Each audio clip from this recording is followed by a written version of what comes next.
haven't fell off yet. You know, have I fell off? You have not. Right. That's it's why hard. you're here. That's hard, right? We know each other for a long, and I'm proud of you too. Thank you, Joe. Very proud of you. I've seen you Always come been up, so and I'm just like, supportive, I know. you know, I'm very cognizant of just making sure that every move is the right move. You know what I'm Yeah. saying? Not doing things because it's a dollar sign attached to it. You know. Let's talk about it. Can Joe Freshgoods maintain the height? 2025 marks Chicago designer Joseph Robinson, better known as Joe Freshgoods, 5-year anniversary with New Balance. But his career in sneakers and streetwear started well before 2020. He's been slowly building a following since 2009 when he launched his streetwear brand Dope Boy Magic, which he later had to rename Don't Be Mad. It was known for its clever storytelling and reactionary designs that tapped into pop culture, like his Thank You Obama collection he released in 2017 without any permission from the family. Thankfully, they were into it and they let it slide. He usually sold his products at pop-ups throughout the US that were unofficially aligned with larger events like Rolling Loud and even Complex Con Long Beach. In 2018, before he was a staple at Complex Con, he wasn't invited. So he hosted a pop-up nearby. Joe is petty, but smart. But he's pretty official now, and instead of setting up shop outside of the proverbial club, he's inside, creative directing festivals like Lollapalooza and working with several corporate entities without being corny. He's managed to grow. He recently purchased a warehouse/headquarters on the west side of Chicago, and he maintains his authenticity while doing it. But he's at an interesting juncture in the streetwear timeline, where keeping momentum and scaling can get a bit tricky. Most streetwear brands, particularly Black-owned ones, don't reach heritage status like Stussy or Supreme, but Joe is determined to get there in his own way without leaving Chicago, his hometown, or selling his soul. Today we are going to talk about the art of scaling a streetwear brand, his clever approach to storytelling. He tells very specific stories that still feel universal, and why he thinks collabs are ruining a lot of things right now. We will also get into his relationship or marriage with New Balance and how his role is growing within the company. And in our Fashion Sense segment, we will break down why owning your trademark is so important. My name is Aria Hughes. I am the editor-in-chief of Complex, and I am asking Joseph Robinson to please explain. Welcome, Joe. Hi. I like to just act like the cameras aren't here, but I know you have to consider the cameras, but you're just in my living room. We're just having a conversation. Yes. So first, I want to talk about storytelling. When I was looking at when things were pure, that campaign, and I know you kind of treat each drop like an album drop, but it also feels like you're very intentional about the different components. Like you had the Chicago juking video, and then you had like the old sneaker news video. With Skin Bone. Yes. Yep. And then you had the lookbook with the the Easter eggs, the rubber bands on the bottom of the jeans, which I thought was only a DMV thing. But like, are you trying to hit different people? Like, are you trying to make sure you hit Chicago? Are you trying to make sure you hit the sneaker collectors? Like, is that a thought whenever you're putting together these rollouts? I think sometimes I just want to make sure I speak for like my type of people. And you know, my type of people is really just like the kid that grew up in the city, whether that city is in DC, LA, Chicago. I think I had like low confidence coming up, not low, like my design language early on, I thought it was so Chicago specific, but as with sneakers it started to get bigger, I realized like a lot of my stories are like more broad. So it's really just like my type of person, which I realize is a person that exists everywhere, you know, around the world actually. One thing that you brought up is there's inside jokes. Yeah. And that's a big part of your storytelling. Mm-hmm. And then you said once, like, I get offended when sometimes people don't understand my inside jokes. Yeah. Well, for one, do you still feel that way? Nah. Okay. You know, it's one of those things where I feel like I put out my art, and you know, I love when certain people break down like the storytelling components in it, but I think now it's a bit corny if you point everything out. You know, I do my research on certain things before I do it, so it's like, and sometimes people might just see colorway and material and like a green box, you know what I'm saying? But for me, it's like we're very intentional about every small detail, and I appreciate people that put the hard work in to like notice some of the things we do. So I don't get offended, but it's kind of cool when people actually take the time out and peep what we got going on. And you clearly don't really care about who doesn't get the inside joke or because you do it in a way that feels very universal, even though you said it's niche. I feel like there's elements that everybody can relate to, whether you're black, white, whatever. Right. Is that intentional? Yeah, very. I mean, you got to think on most of my shoes with New Balance, I put made for us on there, which can be interpreted a bunch of different ways, but very intentional. It's just, if you get it, you get it. If you don't, you're not supposed to get it. You know what I'm saying? Everybody can sit at the lunch table, but you know, if you don't feel comfortable here, you can leave. You know what I'm saying? But it's open for everybody, though. And I know why the Easter eggs are important to you. And just like you said, I see people break things down, and I think it's amazing. And it's just also, it's familiarity. You see it, you're like, I know that. I remember when you did outside clothes and the uncle with the socks and the sandals. I'm like, I know that, or whatever. But what do you think? Well, I guess I'll just answer the question. But Easter eggs, what do you think is the impact on the consumer or the person who's taking in the story? Why is it important to you? Well, I think it's important for me, for people to know it's deeper than just like colorways and material. Even when talking about outside clothes, when we made that visual and that whole campaign, I was a little nervous because I didn't think people were going to get it. You know, I had all these like black dads that looked like, you know what I'm saying, they come from where I come from, like on the porch with their kids. But like you said, the sandal moment, the playing dominoes moment, like when it comes to footwear and some of these stories that I wanted to tell, I'd never seen that like that, you know what I'm saying? So it made me a little nervous, but I think the reaction that I got after that just made me a little bit more comfortable to kind of keep telling these black stories, you know what I'm saying? But outside clothes was cool because people around the world was like, yo, Joe, I'm not black, but I still like felt like personal to this. So that was kind of cool. You know, I don't want to scare people away, but I'm very like passionate about storytelling for my people. Did that take some convincing for New Balance, or did they just trust you immediately? They just trusted me, honestly. You know, I think it was more about trusting myself. You know, sometimes I feel like I'm the underdog, right? But no, it was more so just like me just trusting myself. Yeah, they just kind of sat back. I think I feel like a whole. Where, you know, my place in this culture is at in footwear. So kind of owning that space, I feel like. Obviously, you have lots of peers who tell stories about blackness, and everybody's telling stories in very different ways. Yeah. And obviously, you kind of lean more into like black joy and empowerment versus trauma. Is that purposeful? Very purposeful. Because the world is already like a terrible, fucked up place. You know what I'm saying? I think for me, it's like I want to focus on the good things. I want to focus on good childhood moments. I want to focus on like good history moments. So very intentional. I think right now, you know, we just need more things to smile about. Sometimes I feel like you don't really have to spend money on these physical products. You know what I'm saying? So if people are going to spend money on the things that I make, I want to make sure they look in their closet and they're happy about it and smile. So I'm not going to put like trauma on cheese, and you spending your hard-earned money on trauma. Hell no. So you don't agree with trauma on tea? You know. Okay, understood. Yeah. I guess another thing that I've always been so impressed by is that a lot of streetwear brands in the space, they basically are like licensing companies at this point, and they, you know, take on somebody's IP, throw it on a t-shirt, and you obviously take a more nuanced approach. I'm thinking about the 1998 collection, which obviously alluded to Belly, but clearly it was not a formal licensing partnership. Yep. You know, why is that important for you to interpret it that way? Because streetwear brands have used the licensing for Belly and put it on shirts and stuff. Yeah. Well, you know, your question's shady. Like, you made me want to. I gotta diss people. No, I'm curious about your approach. For sure. Yeah. I still consider myself a streetwear brand. Yes. I know people run from that title nowadays, but in the true essence of streetwear, you gotta think like, I know I have a team now, and things are more sensitive in the universe and the world and culture. But you know how streetwear started, you get in trouble. Like my whole first half of my career was just nothing but cease and desist. So I'm kind of used to like kind of playing between the lines when it comes to like my art. So that's what the 1998 project was. You know, Belly was such a big thing beyond a movie just in my life.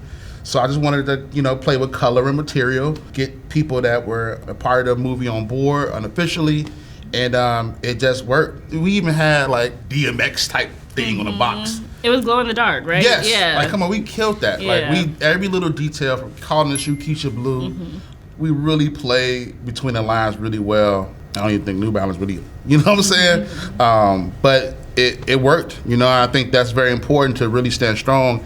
And when you talk about streetwear, you know what I'm saying? Like, 'cause getting licensing plays is cool, but I think, you know, we wanted to kind of play with it a little bit legally without getting in trouble, and I think we kind of hit every mark. Very successful, very well done. That might be my favorite. Though I loved Outside Clothes, but I just loved how 1998, it just didn't feel on the nose. Yeah. But it's like, if you knew, you knew. Yeah, yeah. And also, it's like a few very prominent people wore the shoe, like Kendrick wore the Keisha Blues, and then recently Jay-Z wore, was it the intro colorway? Is celebrity seating important to you? Oh, the seating question. But that was, I think we intentionally wanted to make sure we take care of hip hop with this collection. We wanted to see more with this. So that's why, even from like requests we got, that was like everybody from, I don't want to say names, but everybody you can think of in hip hop was like requesting that from us. As far as seating, not really. I mean, I'm at a legacy stage when it comes to footwear, I feel like, you know what I'm saying, or getting there. I think now, you know, previously it's like I want everybody to make. I just think if I'm trying to get my stuff in the hands of people, it's a little me just focusing on seating all the time, taking care of my friends. Or they just open up the box and just saying thank you and then putting it with the rest of their seating stuff. I don't know. I'm just not really with that no more. You know what I'm saying? I still take care of my people that hold me down, but seating isn't as important as it used to be. Most of my shit just sell now. I don't really gotta do that. Well, why do you say it's not as important as it used to be? Well, because, you know, I've been doing this for a long time. You know, I know my supporters. My friend might be a celebrity, you know, so that's just my friend. I'm not seating them because they have 4 million followers. I'm seating them because they continue to support me, you know. When we're talking about footwear, clothing is a different thing for me. It's like, I take care of people. You like my varsity jacket, you like my pants, but I got you. But for footwear, it's just like, you know, it's gonna sell. I'm grateful, but I don't gotta like do all the circus stuff. And I still do. I still go out, but I don't gotta do a lot of stuff I did first coming into this because I feel like I'm in it now. You know what I'm saying? So I don't gotta make people feel like they need it because I gave it to a celebrity. Well, how did Jay-Z get them? Lineas? Yeah. Yeah. I mean, friend. I mean, he just called anybody, and once Hope called, you just, you know what I'm saying? But I'm pretty sure it was a friend that hit up my PR, and boom. I mean, I saw your response on Twitter or IG, and you were like, y'all don't understand because of the XXL cover. Yeah. Obviously, there was a tie-in. How did that feel? It felt good. It felt really good because I grew up, that's my favorite rapper of all time. I've always wanted to make something that Jay-Z has on. So I was excited. It was just weird right now because sometimes I feel like you're not supposed to be excited about something. You gotta act like you're too cool. I'm like, I was sitting in the picture for like 2 days, like, I want to drop it, but it's like, you know, it's just, but I'm like, fuck it. You know what I'm saying? We put it out and I just, you know, really big moment for me though. Really That's a huge moment. It's like a whole full circle moment. Yeah. So obviously pink has been a big inspiration, and I know why that is. Have you ever wanted Cameron to be in a campaign? I have, man. I'm blocked. I think he blocked me by mistake. So I hope y'all cut this up and like make this like a thing y'all do. But like I've been blocked for like 15 years on Twitter. What? I have no clue. I have no clue what I've done. I think he blocked me by mistake. But of course, I mean, that's the reason why I started making clothes, because, you know, during that Dipset era where Cameron was like wearing pink a lot, that kind of sparked my interest into like the color pink, and I couldn't really find nothing in the marketplace that was pink, so I started bedazzling my own stuff, making my bandana jeans, whatever, airbrush, so that kind of started my passion for making clothes. But yeah, I've always wanted Cameron but yeah, I don't know. I must have said something, but I don't know. And I know, like, a lot of your storytelling is rooted in nostalgia. Yeah. And I know even me, like, because we're around the same age, it seems, and a lot of the things that influence you influence me.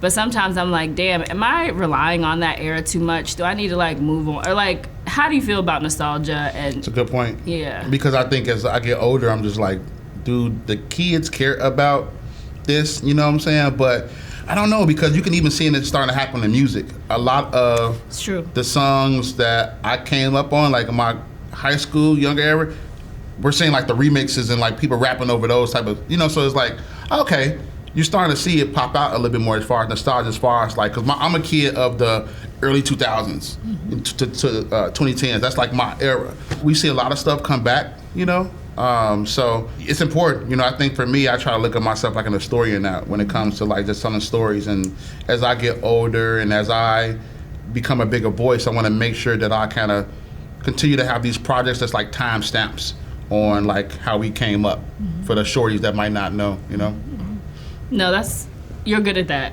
And just kind of like being a historian through these sneaker collaborations. Okay, how do you feel about storytelling today?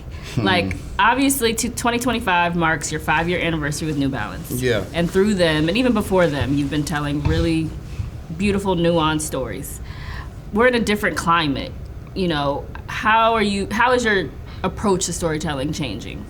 It's needed. My voice in sneakers is needed because I feel like there's nobody that can tell how I can from my perspective. Nowadays with storytelling, though, I feel like it's such a buzzword. I feel like when I, first started, this is all I knew, was just rooted in like, again, I'm looking at a room full of materials and colors and uppers and whatever. That looks cool, but like for me, it's like where does the story begin? So I kind of had to, that was my starting point. I think nowadays brands got woke about like storytelling. It's like we need to have a story attached to a shoe or it won't move. So now it's just kind of getting, all over the place a little bit. So now for me, I'm still gonna stand strong on how I tell these stories, but we wanna make sure we have good product, every little detail and good apparel to go with it and like build the whole world. Not just like this story is inspired by my grandma's spoon that she fed me with. And, you know what I'm saying? You're stupid, yeah. It's like it's more so like the whole world, from when you walk into the room until you experience everything to the store. It's more the bigger world. I think I proved myself in that. This is inspired by my grandma. I did all that already. Now it's more so about the whole universe of what we're building. Yeah. Well, what makes a good story to you? If it connects with people, that's all. Like some stuff is just like, I'll be trying my hardest not to like name names, but if it's like, this shoe is, deeper than the shoe. Some stuff be corny. Let's just call it a spade. Some stuff be corny. I love when people just are invested in something or a product, and because it tugs at their heart. You know what I'm saying? As opposed to just being something that you. A lot of stories are like based on things you couldn't buy when you were 14 and broke. Those type of stories. I just love stories that's more so based on like love. A consistent theme in a lot of my stories is like youth and love. And it's kind of been like a time capsule, right? I've been, with Outside Clothes, it was like, I would say like, 9 to 11, and then Inside Voices was a little bit older, going to church with your grandmother, 13, 14. So I've been telling these like, unknowingly doing this, but I've been telling like, kind of like my biography, a little bit through these projects, but I'm just more so used to the organic, real life things as opposed to like, this story is inspired by something you couldn't buy when you know what I'm saying? That's like more marketing than like storytelling. And then I see it seems like you're doing more storytelling for people, like just not only yourself. Like I saw that beautiful Coco Gauff video on Delray in Delray, Florida, that Joshua Kissy, he directed it. But it felt like you in many ways. Like when I watch it, I said, oh, this feels like something that Joe has some type of attachment to. Yeah. But how are you approaching that with telling story? Because I'm sure you want to do more of that. Yeah, well, it's like, it's the evolution, I think if I want to grow and continue to grow and brands and people are interested into like buying into like storytelling, I think, what's next is just like doing it for other brands and people. That was a big team. That was one of the first times, and I've been kind of vague about like what I do. For New Balance, that's not like Joe Freshgoods. I like to keep it like that though. I want people to be able to see the work, and as opposed to seeing like a creative director picture, and you just don't see what they do. You know what I'm saying? So I'd rather just let the work continue to speak for it. But it is a challenge. I've been working I've been creative director of my own brand and my own world my whole life, right? So now I get to like be a part of a team. That Coco visual, I came in and just shifted some things around, but that was me getting to work with a team and trusting my Joe vision to like implement some things inside of that. But it was super cool, and we're going to be doing that a lot more for different brands and people. But that was like the first time I got to like put some of my sauce into a project that wasn't mine, and that publicly. It was beautiful, Yeah. very beautiful. Do you feel like you've had stories that don't translate? I mean, we talked a little bit about it before, the Beneath the Surface, and the Vans collab. Right. I thought the Vans collab. I love the story of like Black Leisure and the Green Book, but the shoes were probably ugly. Okay. You know what I'm saying? The shoes were probably ugly to people. Did you think they were ugly? No, I didn't think they were ugly, but I'm just like that was like that. I'm glad you brought that up because that was like I was in love with the story. I ain't gonna say that because I don't know y'all gonna clip shit up, but I love that was a great story, probably one of my favorite stories. But I think that sometimes you gotta know who you're collabing with and knowing the marketplace, and if it's something that's gonna be, if you're telling this authentic story that's true to you in a niche market, then you can't really wholesale that to 300 stores. Like that's like, man, you know what I'm saying? It just don't hit the same. You know what I'm saying? So it's like trial and error. I think sometimes as a brand, you can't really have that say-so on where your product goes. So I'm still proud of it. The product was good. It was cool. You know what I mean? Very excited about the apparel, you know what I'm saying, that went with that. But it's probably one of my favorite things that I don't think translated well to people. You know, I wish I could have, I don't think people got it like that. Yeah. But that's such a great point about knowing who you're collaborating with and then also how extensive the distribution is going to be. Yeah. Because that impacts how people take the story or who's getting it. For sure. If it's in a I tell this crazy, beautiful black story and you put it in a city that don't have that many black people, but it's a skate shop. It's like, of course, the shoes and the product didn't sell because they it's not wearing hitting a Chocolate Valley Resort sweater to Brad. You know what I'm saying? He don't know what he buying. He don't care. You know. So, yes. No, that makes sense. You told Vogue last year that collabs are really ruining a lot of stuff. What'd you mean by that? I did an interview with Vogue. Yes, for a friend named Cousin. Oh yeah, you're right. You're right. I'm like, dang, I didn't know I said that. Where you get that research from? I mean, bad collabs. Let's just call it bad collabs are ruining things. Okay. Well, what are they ruining? Well, okay, when you have a brand that is, let's just say All-Star Weekend is going to be in Houston or whatever. And so the brand A says, okay, we're going to partner with these local talent and then work with them, and then once the project is over with, they just move on. Those type of things are ruining stuff too, because I feel like you should invest in the creatives and these designers a little bit more. I feel like you have a lot of disgruntled, great young designers around the world that's so used to these regional one-time only collabs, so that kind of hurts a lot.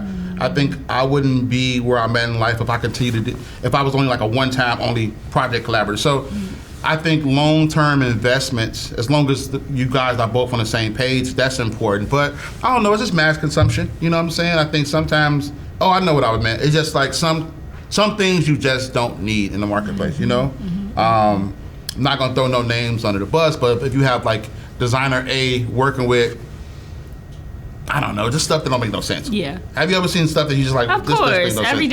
day. Right? Every day we see things that can you make tell sense. if your peers just took a check? Yes. So that type of stuff it's don't very make no obvious. sense. Yes. So that's what I meant. I mean, one thing that I've always noticed about you, because when I was at WWD, I wrote about your collaboration with McDonald's. And it feels like a lot of the times you're a tester. Oh, God. Come on. Yeah. And like, they do it with you, and then they're like, oh, this works. Or it works trying to make because... me mad. No. I'm just curious. Well, I guess, and then they move on to other... We know who McDonald's has moved on to work with, and the same thing with like 7-Eleven. Keep going. Yeah. Snapple. Yeah. But anyways, and I know, and just to say it, it's very clear that Saucony has been very influenced by your work with New Balance. I'm just saying it because I can. I don't know if you can. How do you feel about that, being like a tester? To be a curveball with that one. I mean, it's just the truth. These are my observations. My observations, not Joe's. But how do you feel about that? Like, does it make you... Well, a couple things. It lets me know that I'm doing something right. It's also made me a little bit more protective of ideas. You know, I think now I might get on the phone with a brand and be like, I want to do this, and that. But before we present that idea, we might need an NDA. Now before I even work with brands, I want to know what the long-term plan is. But yeah, I think it's a challenge sometimes because you don't know that you're the like I didn't know I was a tester back then. I was just like, even with the McDonald's project, this was like 2017, 2018. I was just like crazy that I get to have my name on a product like that, and I had the opportunity to be in all these locations all over the U.S. So I thought it was cool, I've never seen anything at that time. I had never seen people lined up, and I hope people fact check me, but like I had never seen people lined up for McDonald's merch in different cities at that time, because I was a little nervous, but it happened, and I was like, wow. And then after that, you see the whole, then you even get a phone call back, you know what I'm saying? But no, but again, it's just, it is what it is. I think it's made me smarter now, about my partnerships, and it made me just question longevity. It's like even I might turn something down because it's a one-time only thing, you know what I mean? So now I just protect my IP a little bit more and these ideas. What are you looking for now? Like, well, you just named some things. You said you don't want like these one-off deals, and you're thinking about longevity and I guess like a mutual investment. But what are you looking for now? Because I'm sure you're approached a lot. What are you looking for now when people approach you? Like, what do you want out of a collab? First, does this need to exist, right? I look at my life like different check marks. Have I done this? Have I done that? So sometimes it's just like the gaps that's missing. If it's an industry that I have an interest in but haven't been a part of, and it's a collab partner or an opportunity in that space, and it's a opportunity for me to check that off, then that's like key thing too. Sometimes it's more so, are you gonna help me with some community stuff? I'm really big on like, if you can't, then we can't do it, so. I know you like luxury. Yeah. And I saw you tweeted about most of my preparation for this was reading Joe's tweets. But no, I saw that you tweeted about 4 Seasons. I feel like it makes a lot of sense for you to be collaborating with the luxury space in some way. How do you feel about that? What are you thinking? That's a great question. Yeah, and I do love luxury. Yeah. I don't tweet that much no more. That's so crazy. I need to start tweeting more. So well, I was scrolling. Yeah. It's all about, come by this drop, EQL. Man, I don't know if I'll ever get accepted in certain communities like that. You know what I'm saying? Like I'm a big fly dude, all that stuff, and I love my nice things, but I'm gonna go where I want it. You know what I'm saying? And sometimes if I can't be a part of it, I'm gonna just make my own version of it.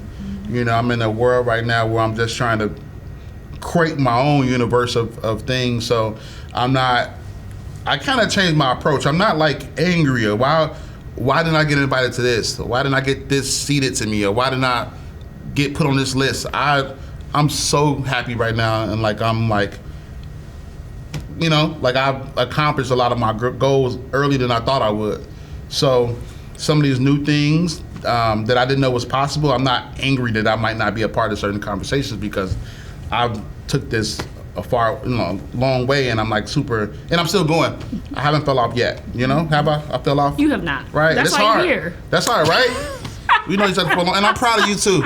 Thank you, Joe. Very proud of you. I've seen you come up, so and I'm just like, I know.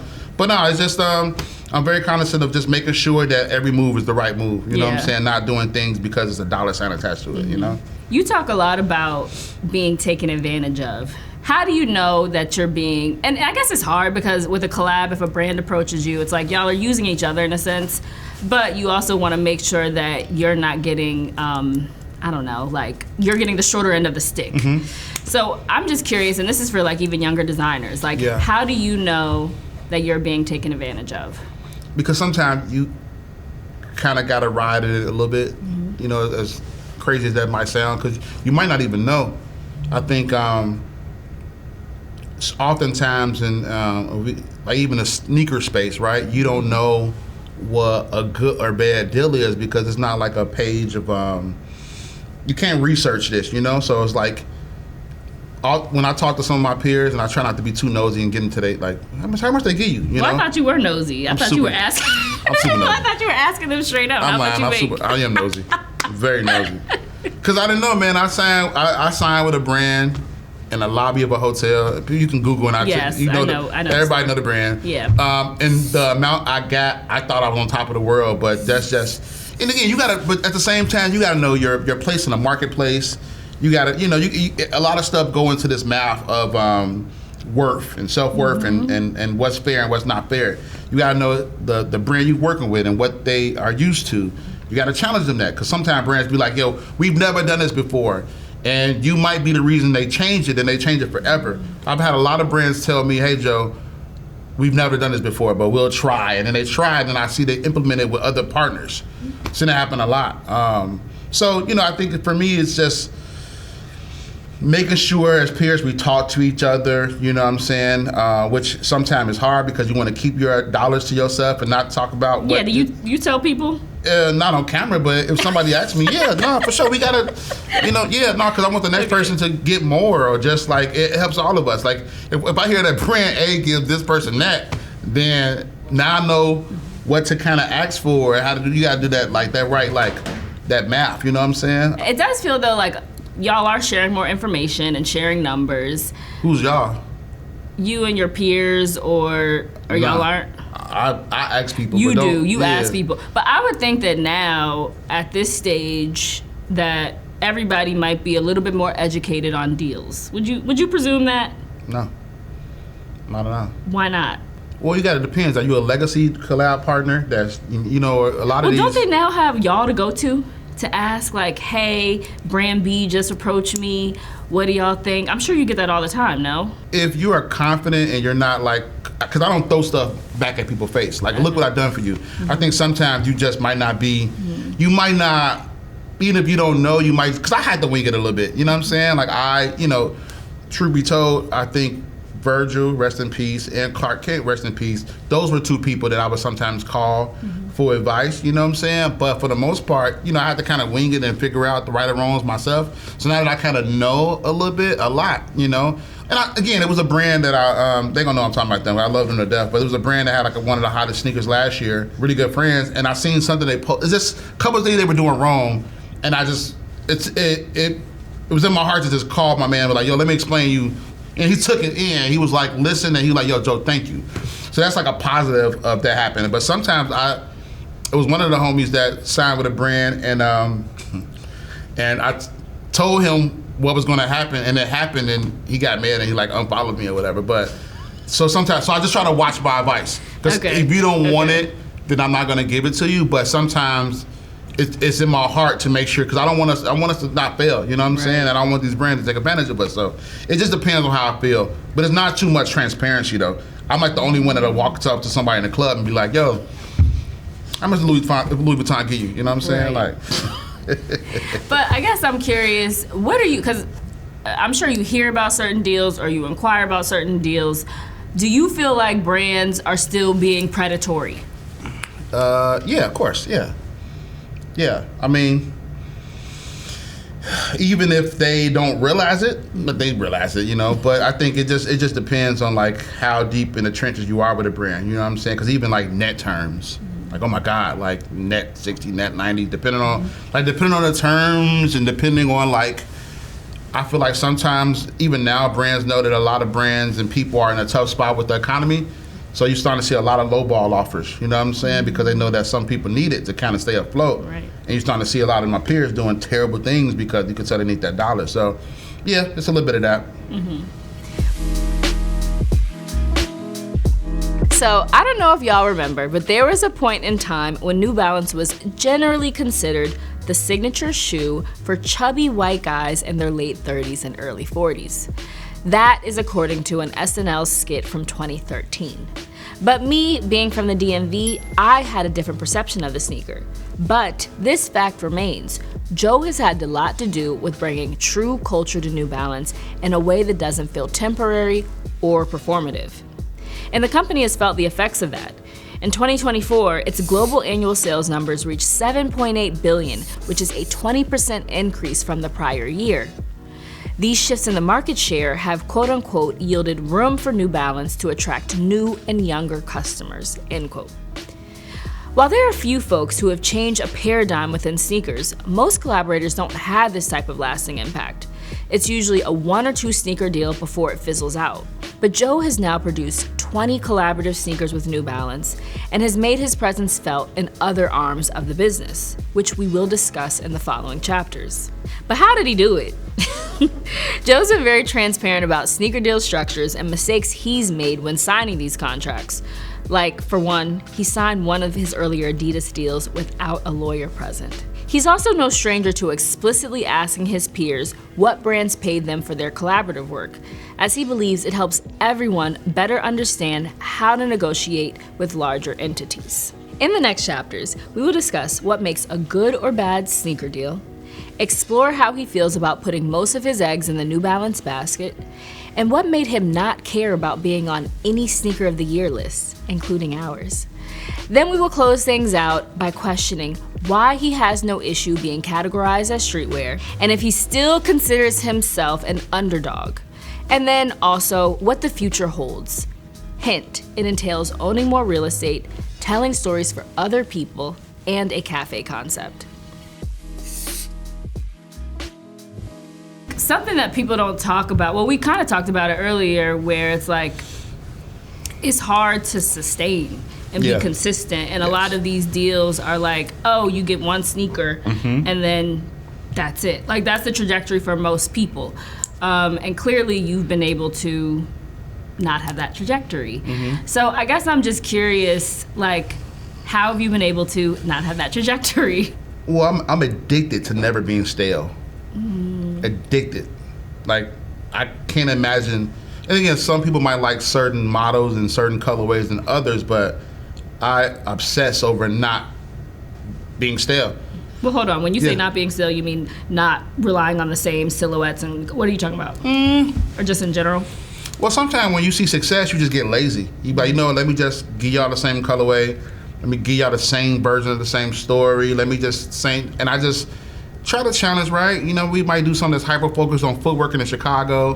We might do something that, it's like everything been different, just to be honest, like, I kind of hate that certain people put me as like the sneaker guy now. Like, they erased the last 15 years of my career and what I've done.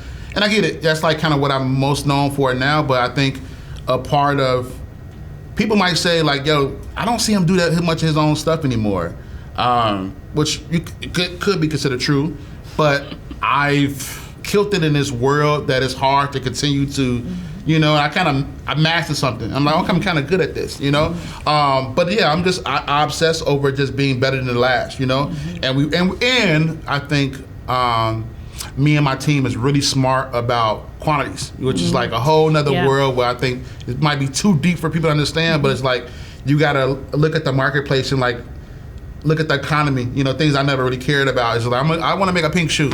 Well, if you make a pink shoe, you should probably order less of this because, you know what I'm saying? Or I might, we look at the data and the science of everything before it's just like trying to figure out like, and I think everything is like a part of, every project feels like its own world, Well, I like when people, they don't say the motto with me, they be like, I like outside clothes. Yeah. Or I like inside voices, beneath the surface. As opposed to I like your 99V3s, you know what I'm saying? So that just lets me know that people are like into the projects. It feels like a movie or an album as opposed to a sneaker silhouette. Well, yeah, you talk about how it's like there's mixtape Joe, then album Joe, which I think is really smart because I know that like with the, and I'm not gonna say the name of the model, I'm gonna say the story, What If? Yeah. Which was so well done. Yeah. So clever. I didn't know that story. Yeah. Very clever. But you only made 500, right? So yeah, it seems like you're very purposeful, and thankfully New Balance allows you to be like very purposeful about like, this is gonna be limited, this is not, like how, clearly that's important to you. Yeah, I mean, that was just me flexing a little storytelling muscle. Yeah. Sometimes we might get a little pushback, from New Balance from a legal point of view, but that's like kind of a given, you know what I'm saying? I can't do all types of wild shit I wanna do, but I think I just gotta trust with my team and trust with a brand to just let me rock. That's been my only issue with other brands. It's just like, don't give me a pitch deck, Let me give you a pitch deck. Let me tell you what I want to do in the footwear space and with New Balance, because I've done a lot of different collabs with different brands, but it's just easier to work with a partner that's just like, hey, this is what I want to do. Can we do it? Is the budget? What's the budget? You know what I'm saying? It's just easier to work in that capacity. So we were joking about the scenario that you set up for folks. Like, would you do scenario A, where you take a design fee, but you have no control over distribution, or scenario B, where you basically buy your product wholesale and sell it? That's basically the two scenarios that you're offering, right? Yeah. I think I know what scenario you've taken. We don't have to say what that is. Yeah. But I guess But I guess you also know that there's some cases where it's like people like have to take the design fee. Yeah, for sure. Today, how do you feel about both of those scenarios, and just kind of like, how did you get to a point where you could consider scenario B? Not confirming that you did do it, but yeah. Well, I think also too, I think it's doing the right scenario at the right time, because at the beginning stages, you might need to do scenario A, and then once you realize that go well, then you can renegotiate or ask for this and that. So I think you could do a combination of both. I was kind of thrown in the fire for the scenario I picked, because I didn't, me working with so many different sneaker brands, I've done both scenarios. I've done even a third scenario, which I don't even really mention as far as the percentage of royalties, where it's just like one of the brands you work with, you get paid royalties off wholesale orders, you know what I'm saying? Which is something I didn't even account for working with other brands. So sometimes you got to know the brand's infrastructure with how they pay designers, but I think in this day and age, anything can be challenged, and I think it depends on your cachet in the industry right now that gives you more power. If you have less power and say so, and you're just happy to be in the room, then a brand could probably put anything on you. But if you're coming in with a proper resume and things you're doing for other brands, then you can kind of change that. I don't care what you did for these other brands, but this is how I want to do business. So it just depends on where you at. But back to the scenario A and B, it just depends on where you at. Because what I will say about scenario B, where you kind of you got to have infrastructure for that. So if you are somebody that have a big following, you can have a 4 million followers, and you sign with a sneaker brand and you got your own shoe, but you don't have a .com, you don't got a fulfillment center, you don't got the hands to actual, so I understand why that person would just take more of an entertainer deal, and when it comes to working with a brand. So it just depends on where you at. But doesn't it seem like people who take the entertainer deal, they don't maintain consistency with the brand? It just depends. Yeah. You look at somebody like Action Bronson, he's killing it. I don't want to speak on nobody else's stuff, but so it just depends. You know what I'm saying? Because you have some people, I feel like that it's like, do you want to sign to a brand, a couple $1 million, you got a couple appearances in a year, got to be in a commercial TV spot, blah, blah, or do you want to get your own, but also the product got to be good too, because everybody can't do scenario B because you might not have a product that's moving. So it's in your best interest to just be a face and wear the jogging pants and the shoes, because once you put your name on a product, it might not move like that. So you kind of got to bet on yourself with this. It's like playing a lottery with the deal picking sometimes. It's also balance, because I think there definitely can be brand fatigue. Yeah, for sure. And I was looking at our Complex Best Sneakers of the Year list since 2020. Yeah. And I think you were obviously on 2020, 2021, 2022. Yeah. You were not on 2023 and 2024. Well, first off, do you care? Not no more. Okay. Yeah. I'm happy. I get to pay my bills. You know what I'm saying? Like, I think I used to kind of, and I'm happy. Like list still like cool, right? I love the homies that put all the lists together and stuff, but I definitely don't care no more, because again, I be having $1 million invoices. Like, I don't give no fuck about being on the list. You know what I'm saying? Did my invoices get paid? Did my invoices get paid this year? Or they did? That list. Like, you know what I'm saying? Like, that's the only list I care about, is making sure my bank, you know what I'm saying? Like that. So, and it's not coming from the angle of like, 'cause I do love the culture and I love competition, I guess, but I think after a while it's just like winning fatigue. It's like, you know what I'm saying? It's just like, when you see these articles about New Balance being one of the best brands of the year and the rise and then whatever, it's like, I can't expect to, you know what I'm saying? I think now it's expected. It's expected to be in a conversation. It's expected to have people go crazy for your sneakers. Me being number 1 or number 3 or number 7 is like, I don't really care about that stuff no more, But it also seems like you're comfortable with having quiet years. For sure, yeah. But even my quiet year, I still make a lot of money. You know what I'm saying? I can say it like that, but like, cause what you said I did it 2021. Yeah, 2020, 2021, 2022, you were on it. Yeah. 2023, 2024, you were not. Right, and I feel like 2023, I made like my most money off sneakers. You know what I'm saying? So that's why it put everything in context. It's just like, I didn't make it the top list this year, but you know, I was able to hire 7 more people. That's like more important. But again, starting off, it was like really important to be, and I'm like, because I feel like I got short at 2020. I should have been a sneaker of the year. Like, come on now, like changed everything. But I get it. So it's a little bit of politics, a little bit of seating. I got to seat that guy. Yes. That. You know, I don't got the time to do that type of stuff no more. I got kids, man. I'm trying to like build an empire. I don't got time to see the person that's in charge of writing these articles. Yes. You know, not no more. You see the complex guys, don't you? Oh, I ain't nothing, they're the homies. They're the homies though. You regularly talk about how you don't have investors, but a big part of that is because you have the support of New Balance. Yes? Yeah. Okay. But are you like against investors for Joe Freshgoods? For Joe Freshgoods? Yeah. Yeah. Okay. For sure. Why? Because it's me, you know? And again, I don't want to be messy and just throw a bunch of names your way, but me and you can sit here and kiki on the side about a lot of the homies and the people that took investment and just like they're no longer here. It's good, or you know, they not controlling their brands no more. It's not in the place where they're happy at, you know?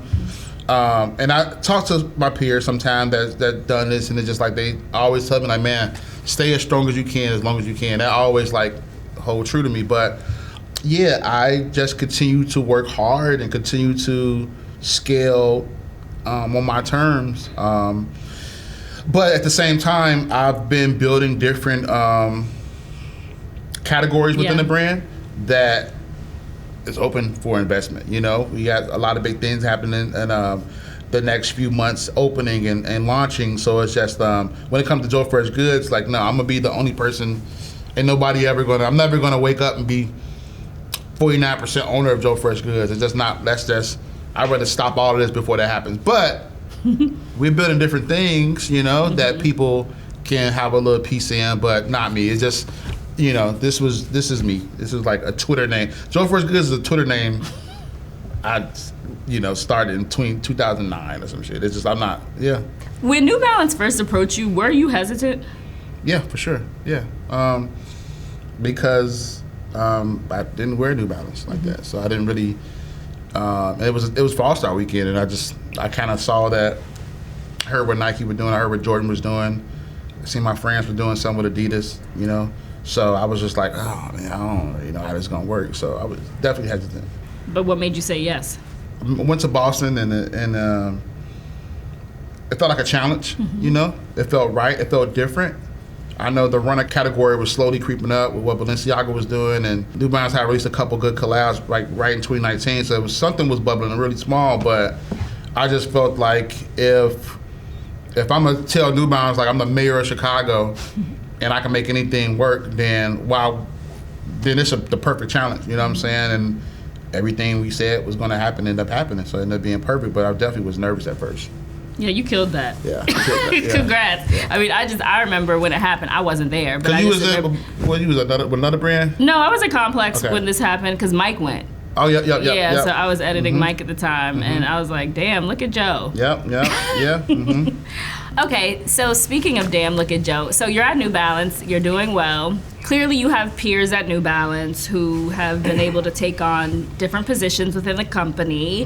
You know, creative director of Made in the USA. I mean, we're talking about Teddy at ALD. I don't need to act like he doesn't exist. Yeah. And clearly, you've been doing well at New Balance. And I know that years ago you were named creative director of Conversations Amongst Us, which was a separate campaign that was tied to Black Souls at New Balance. Yep. How are you growing within the company? What's going on?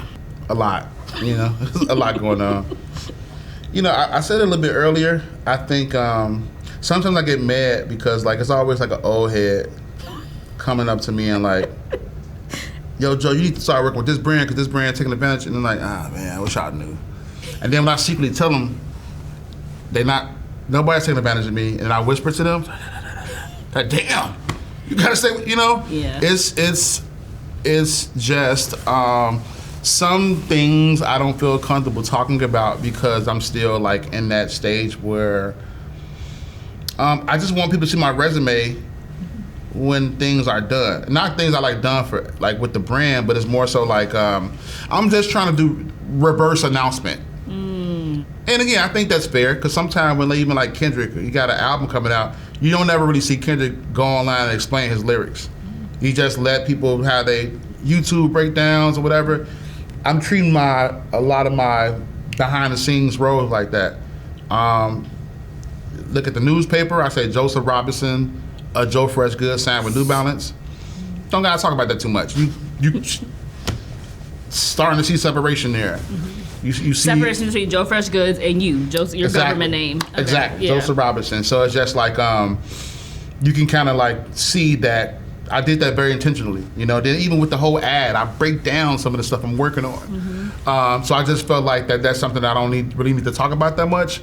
But also too. But why not? Because why should I? You know what I'm saying? It's just like, you know, like because. Again, like I'm trying something new. Yeah. I don't want the black and white photo of me wearing a black T-shirt. I took that photo. Right.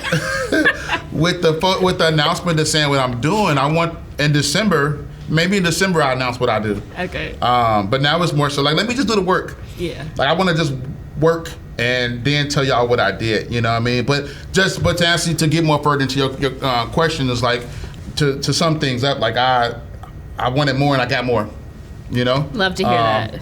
I challenged them and they came back and they, you know, gave me what I wanted, you know what I'm saying? So just letting people know I'm not being taken advantage of, you know? I'm good and my voice is heard throughout the company. Yeah, maybe one day I'll announce what I do, but everybody, even Coco, it's a YouTube, so something going viral where we on stage. She break it down like. He has done wonders at New Balance. If you don't know him, you should know him. He took on this project, I think like 3 or 4 days before and completely changed it around, and I'm very proud. So it's like, it's in the air, but it's just like, I don't want to do the service of telling people what I do. I think it's a bit self-serving. I'd rather the work is there, then people are like, oh, Joe did all that, and Joseph did all of that, not Joe Freshgoods. I want to stand strong on that. Joseph did all of that. It's a difference. We're building categories within the brand, you know, so.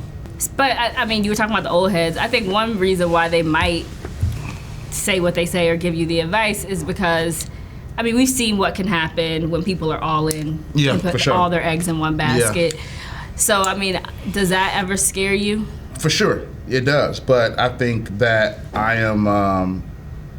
I can look in the mirror every day and be honest with myself about what we need to change, different things in different categories just expanding. So it's just like, honestly, it's like, I'm really good. I don't really like take my earnings and just go buy Ferraris and like, I'm smart with how we investing back into the brand. So if anything's happened, like I'm not like, it's not gonna be like the coverage put on my eyes and I'm confused. It's like I'm always prepared for the next step. I've always been like that. So, but if we could keep doing good business, we keep working good together, and we keep just doing good, honest work, we're good. And I'm setting myself up to make sure like we have like long-term equity in certain departments. You know what I'm saying? I own a lot of my trademarks. So I'm I smoke my weed, but I'm smart as hell. Let me explain why a trademark is a designer's most valuable asset. So, Joe Freshgoods says he owns a lot of his trademarks, but what does that mean exactly? Let's define trademark. It is a word, phrase, symbol, design, or a combination of these things that identifies your goods and services. It's how customers recognize you in the marketplace, and it distinguishes you from your competitors. A trademark is essentially a form of intellectual property, IP. And like any other property, you can lease or rent it out. With a trademark, you could rent out a license to lots of different people at the same time. For example, a brand can license their trademark to a furniture company, a beauty brand, an apparel brand at the same time. And all of those companies would then pay the owner of the trademark a fee for its usage of that trademark. Let's talk about how this relates to Virgil Abloh. He also owned the Off-White trademark. Initially, when starting the brand, he owned 100% of the trademark and licensed it to the New Guards Group, which distributed and manufactured Off-White and paid him a fee to use the license. Then in 2021, LVMH acquired a majority stake, 60% of the Off-White trademark. Abloh's estate held a minority stake at 40%. LVMH eventually sold the Off-White trademark to Blue Star Alliance in 2024. They own brands like BB and Scotch and Soda. Shannon Abloh, Virgil's widow, shared with BOF that they officially parted ways with Off-White in 2022. That probably means they sold their remaining 40% stake in the trademark to either LVMH or Blue Star Alliance. Mind you, Off-White remains under a licensing agreement with the New Guards Group until 2026, which means they are still using the license, but they don't own it. It will be very interesting to see where the brand goes in 2026 once that agreement is up. Let's hope it doesn't land in Target. So what happens when designers don't own their trademarks? Well, you can look at someone like Donna Karan as an example. Karan sold her trademarks to LVMH for $243 million in 2000. And once she stepped down as the chief designer of Donna Karan International in 2015, LVMH suspended her a higher in line, Donna Karan, then sold the trademarks to the apparel group G3. Karan, who is still alive, has zero control over her name as a business entity and brand, which one could say was her most valuable asset. So when you see the girls on TikTok pushing the Donna Karan Cashmere Mist deodorant, just know that she has nothing to do with it, nor does she receive any profits from it. G3, who owns her trademarks, does. So, ladies and gentlemen, that's why it's important to own your trademark. We're talking about scaling. Yeah. So, and you talked about reinvesting, and I read in the Footwear News piece how you have bought a big warehouse in West Side. Do I say on the West Side of Chicago? You can say on the West Side of Chicago. Yes, yeah. on the West Side of Chicago. And it's also a headquarters, and you're going to own it. You're not leasing it. Oh. We're going to talk about different ways in which it seems like you're trying to scale. Yeah. But can we talk about that and hiring Joe, who, was he the one who basically said, we should work with him at New Balance? One of the people, because that gets messy and tricky too. People gonna watch this shit and send it to their friends in the group chats. He was a part of the team that came to Chicago, and the person I worked directly with at first before he left New Balance. So he has a big part in the rise. One of the big things, rises in New Balance in their time coming up in the collab space, the energy space. So, and now he works with me. Started his own agency, which I think is super cool. That I'm seeing across the industry. A lot of people are leaving these companies and starting their own thing, and like we're starting to see a lot of great freelancers leave places, and just so, he's not cheap, but I think it's been pretty cool to know that I'm investing back into my company and making the moves that's going to help us grow and not help us be stale. And it's kind of cool to having somebody on the inside that's like, you know what I'm saying? Like, that's like, I don't really know too many brands that got the person that signed them and work, you know what I'm saying? It's like a really great cheat code to like have on my side when working with brands and with New Balance. But yeah, and just ownership when it comes to like the building is just like when it's all said and done, I just don't want like my face in magazines and 30 shoes, and like sometimes you look up and you 20, 30 years and all you really have is just like products and just like a closet full of just stuff and and just friends and going to Paris. Like I want to have property.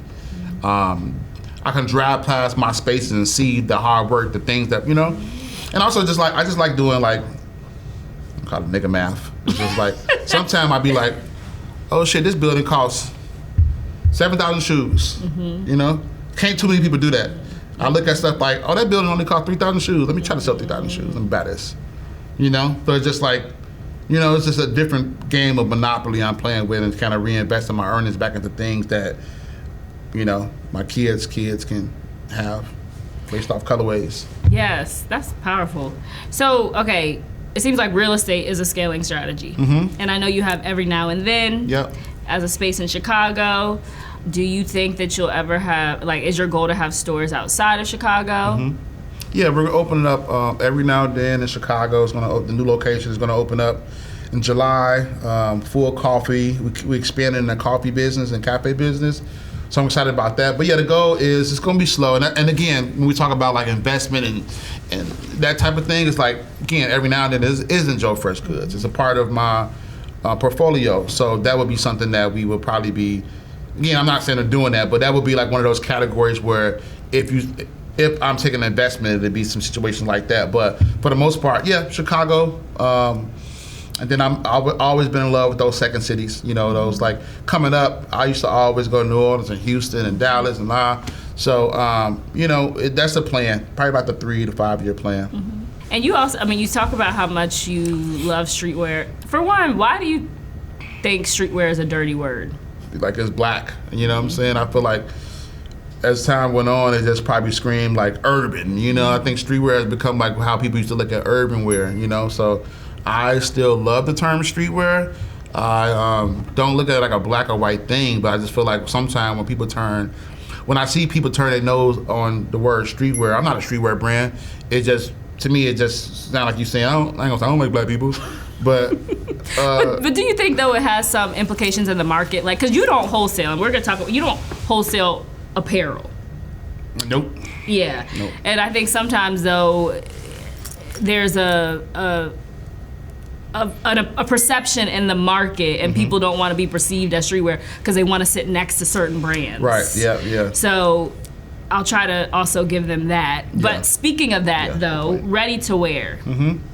I know you have obviously dabbled in it, and you do it, but it doesn't seem like it's like a strategy you want to use to scale, like to make clothes and wholesale them at certain places. No. I mean, I did it early on. Mm-hmm. I think now the game has changed where it's like, it's not too many cool stores that exist. It's probably the same 12 across the world that you would, you know, depending on what your like, your game plan and to your point, the proximity you want to be next to other brands. Because yes, I consider myself a streetwear brand, but at the same time, it's like, I might be offended if you put me next to some, you know what I'm saying? So I'd rather just own my own world of how I sell my stuff and whatever. But yeah, I've the last like 10 years, I just felt like it was better to do the formula of selling on e-com and then doing pop-up shops.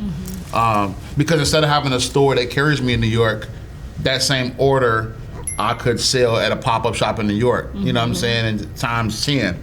So that formula kind of stood strong to me early on. So, and that's probably why I'm not mentioning certain things, because I'm not in certain stores where you can, you know, more accessibility, but it's been kind of a really good slow grind to kind of own how hot and cold I want to be. I can be quiet for 6 months and it don't affect my business. Payroll is still going, and so like we just really good with how we do the math on. I don't got to be in front of y'all face every 2 days selling y'all something. And you say that because you don't have to like worry about a schedule and selling to stores on that schedule. Well, I'm getting more organized and departments of like releases for my own calendar. But yes, to your point, it's just like I don't want to have to worry about another calendar, because I think sometimes even if I had a product that sells well in the store, I would want to make sure that we can deliver again season 2. And it's just like I got too many other things I got to worry about than trying to make sure like store A in New York got its goods on time. I was like, yes, that's with structure, but that's just like not what I care about at this point. Also, the pop-ups have allowed you to like really like grassroots, like get to know consumers at all levels, and I think it's had a lot to do with your success in New Balance. Yeah, like that steady build. Yeah. Agency work. So is that another means to scale? Well, yeah, I think that goes back to the part with New Balance. Is just I think learning how to do the math on budgets you get. Like, I think more behind us, even with like Sprite, you know, I'm very excited we got to do those commercials, but sometimes it's just like when teams and brands tell us they can hire somebody for us or we can use their in-house, like we've been doing all that stuff in-house. So if it comes to events, these moments, these objects people get, seating kits, like me and my team control all of that. And without knowing, it's just like, oh shit, we kind of like an agency. You know what I'm saying? We come from that cloth of just trying to figure it out. That's like my slogan this year is like, we don't complain, we just figure it out, you know? And when it comes to like agency work, it's just another leg of being able to do stuff without having to put Joe Freshgoods on it. So it's been kind of cool to be able to grow in that space and just like learn the ins and outs on budget control and how to, fund stuff without. Are you getting approached by a lot of sneaker brands? Not really. I feel like people, because everybody know what it is. Yeah. You're the new, Say it. I don't want to say you're the New Balance guy, but. No, I think it's just like, you got to be able to pay that, you know what I'm saying? You got to be able to afford me. I think sometimes it's just like, that nigga super married, man. We gonna, you know what I'm saying? But no, we still have talks though. It's just that sometimes when you get in that room, the first 5 minutes, I can know if I'm gonna fuck with you or not. You know what I'm saying?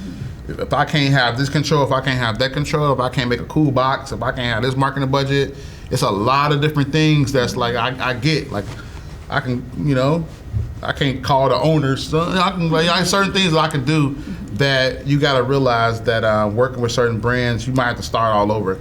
Sometimes it's like I don't want to start all over on a depth chart. Or if I am, it's just like it has to be like worth my while and life changing. I think sometimes like, nobody can afford that right now. We talked about this a little bit before, do you want to scale, because you have peers in the space who have multiple stores throughout domestically and also in different countries. Are you interested in scaling that much? No, not really. I'm happy with the slow, since I started this, it's been a slow grind of like success, which I'm excited about.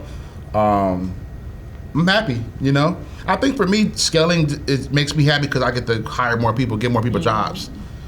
Not from like a way, not from an opportunity where I can like make more money.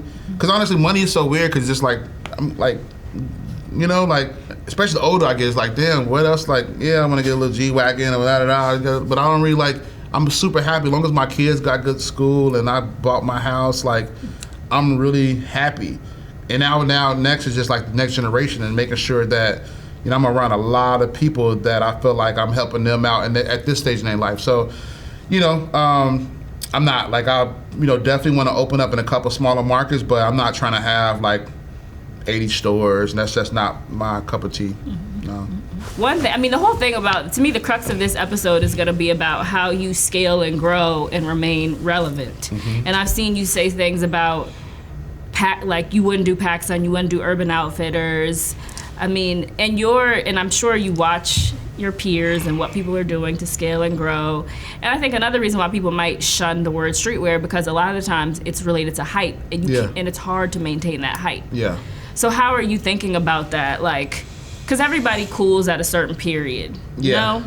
And the first thing I want to say is, because I'm done with the era of saying who I wouldn't want to work with. Yeah. Anybody can get this mine, okay? Even if it's not Joe Freshgoods. So Joseph Robinson. PacSun, Urban Outfitters, or whatever, whoever camera's at, whoever, like, because something can be figured out. You know what I'm saying? Not saying I won't want my name on product that sold stores, but it's just like, everybody need commercial help. You know what I'm saying? You know what I'm saying? So it's like, at this point, it's just like, I'm way more comfortable with being behind the scenes. I think that's the first thing. Now it's just like, I'm like, that's a whole nother business channel that I'm like starting to explore and I'm excited about, just to kind of, what's y'all plan for the next 2 years? Are y'all want to be in malls? Y'all want to do that? Okay, cool. Me and my team can build you guys a whole vision. Being hot or cold, sometimes that's subjective. I think we can all see that, that brand not making as much as that, but we all see it happening. One summer, everybody could be wearing this, and then next summer, it's like, we off that. I think I never want to give people that much power to be off of me. You know what I'm saying? That's another reason I don't do wholesale, because you can't control the brand, the store that put it on sale. You can't really, so it's just like, I'd rather not drop nothing for 5 months than y'all get tired of me. You know what I'm saying? I'm not, so that's kind of been my whole thing. I'm like, been really in control of my destiny to the point where it's just like, and every time I've had those situations where it's like, I've gotten really big things thrown my way that probably could have been life changing, but y'all would have seen Joe Freshgoods everywhere, and that's just not where I want to be. The Underdog. So there's a very popular Chinatown Market shirt that has Yeezy alumni, and it has a bunch of folks who clearly have like come up under Kanye. And you're from Chicago, and you did not come up under Kanye. Nope. Well, I mean, I want to like be like, why not? Like, what, you're from Chicago, why did it happen? But I guess also I want to ask, how have you been able to do it without a cosign, and how important do you think the cosign has been? It seems like it's been very important, which speaks to how amazing what you've done is and what you've accomplished. But why is the cosign important? I mean, yeah. Well, I think cosigns can get you in a room, you know, but I think it's what you do when that cosigner leaves and how you continue to grow is what's most important, you know? Yeah, I'm just happy, man. You can't, because I don't like people having nothing over me. I don't know if it's like, what is it about me, but it's like, I feel there's you. certain people in Chicago that's a part of the story, but it's like, you can't make another me, you know what I'm saying? Type shit, you know? Yeah. So, yeah, you know, I'm just very excited when certain people go on these rants about everybody that they done with everybody, which, you know, nasty rants that I really built my own empire, you know, my own man. There's not nobody that can say that they like put me on. Like nobody on this planet can say they put me on, you know what I'm saying? Or they walk me in this room, or I've been signed to about 4 or 5 sneaker deals. I did that off being my true self in Chicago, you know what I'm saying? So that's very important, you know what I'm saying? I think, but also on the flip side, it is super cool when you see how one person can touch, you know, different people. I love what LeBron's done with his team. Really good friends with him and his core group of friends, but I don't have that. You know what I'm saying? I just dude from the west side of Chicago that had a dream and been able to, like, you know, fight these brands and build this empire without somebody from my city saying that they did that for me. You know what I'm saying? That's not my story. Do you still feel like an underdog? Like, do you think the industry understands your worth? I think being an underdog is subjective. I still think I'm an underdog, but somebody might look at me like, hell no. Yeah. When I'm in certain rooms, I feel like the underdog. Because people still treat me like, you know what I'm saying? Like, I don't flaunt how certain people flaunt, so it's probably hard to see what I'm doing, which is like cool. You know, I'm from Chicago, so it's like, I might have my crazy watch on, but it's gonna be covered, you know what I'm saying? All my shit covered. But when it comes to, like, you know, I feel like the king of the underground, I would say. I like, you know what I'm saying? I still feel like I speak for that core streetwear brand for like the 2010s and up that's like still here. But to some people, I feel like, oh, shut up, you're not an underdog. But sometimes I think I am. I mean, you're the hometown hero. Yeah, I sure. feel like. And you make yourself very accessible.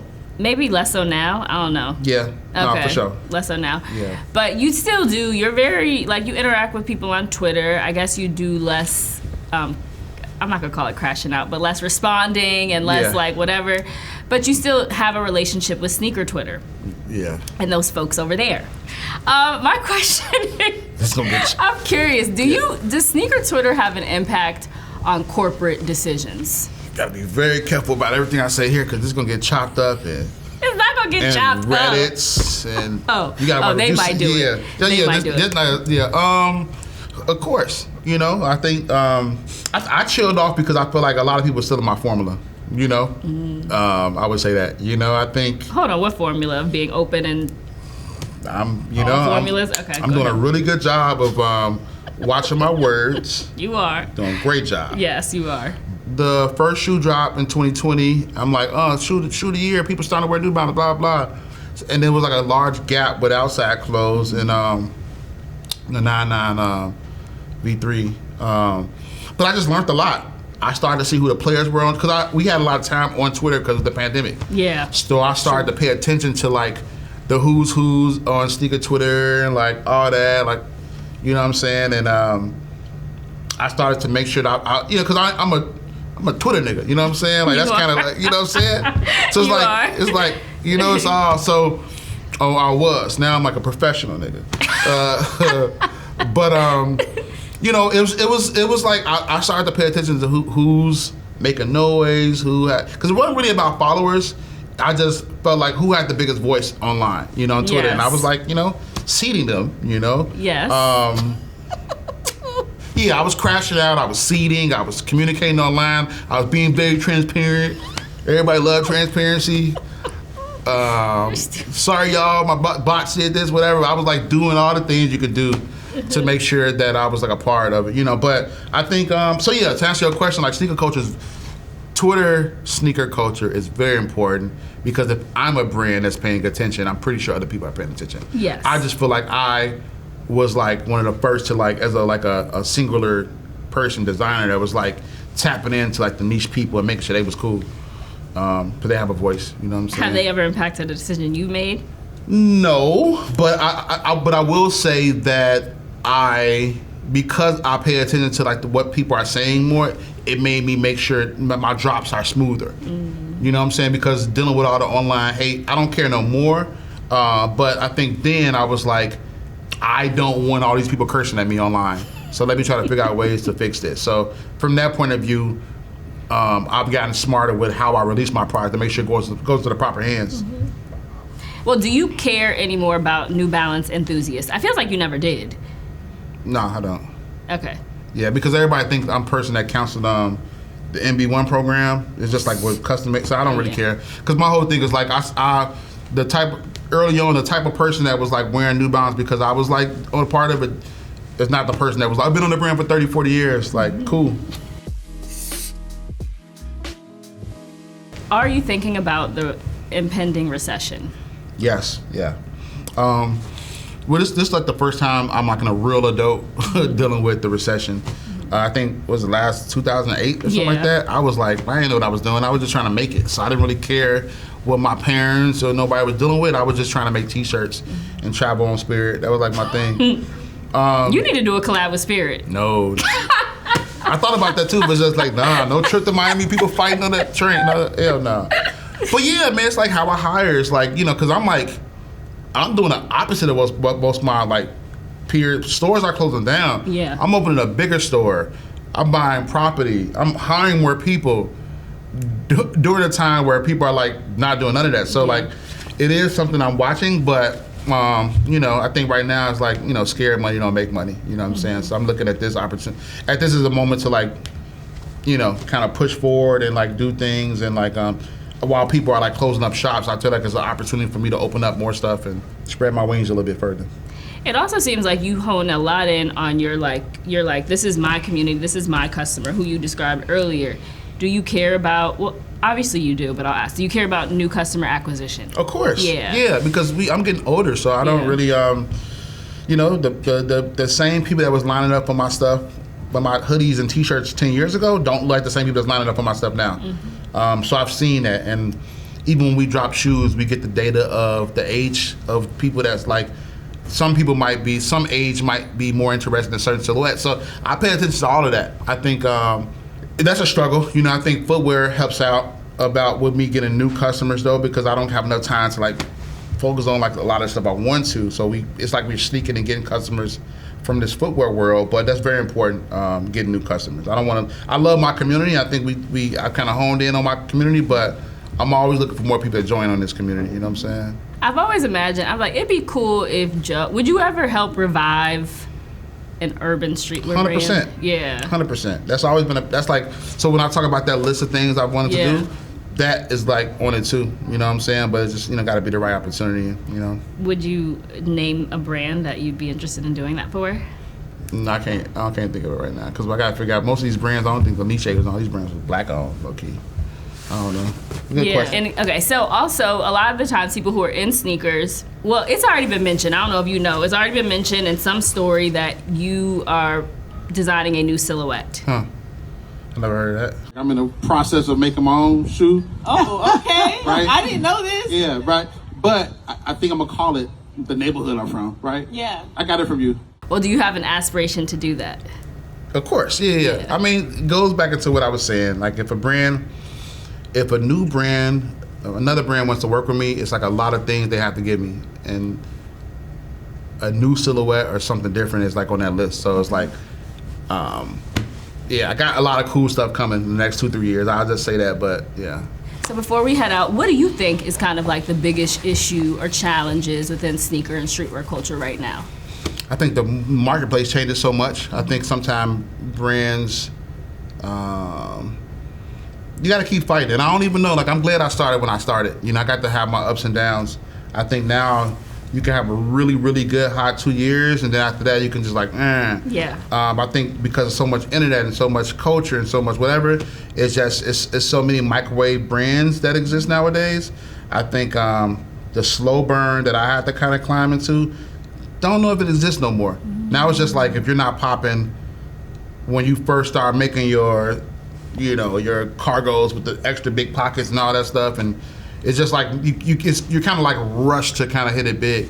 The slow grind is kind of hard, you know, I guess. So that, and then just kind of brands investing into like collaborators and creators that they believe in.